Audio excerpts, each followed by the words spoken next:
4 milioni денари доби Штипскиот музеј за приоритетни проекти од страна на Министерството за култура.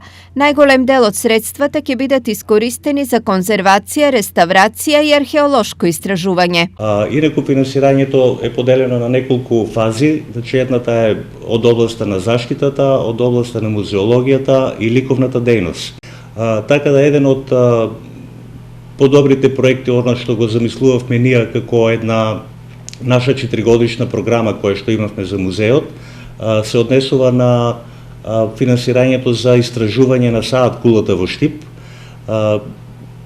Планираме да реализираме проект, односно да се изготви проект, меѓутоа потребно е прво да се извршат археолошки истражувања околу неа и да се направат геомагнетски истражувања. Карактеристично е тоа што за прв пат ќе се спроведе археолошко истражување на местото Крупен град, односно Крупиште, каде што се предпоставува дека браќата Кирил и Методи ја напишале глаголицата. И проект за истражување на катедралната базилика во Крупиште, педопсидална базилика, која што беше работена многу одамна, уште пред 40 на години, меѓутоа таа не е истражена до крај.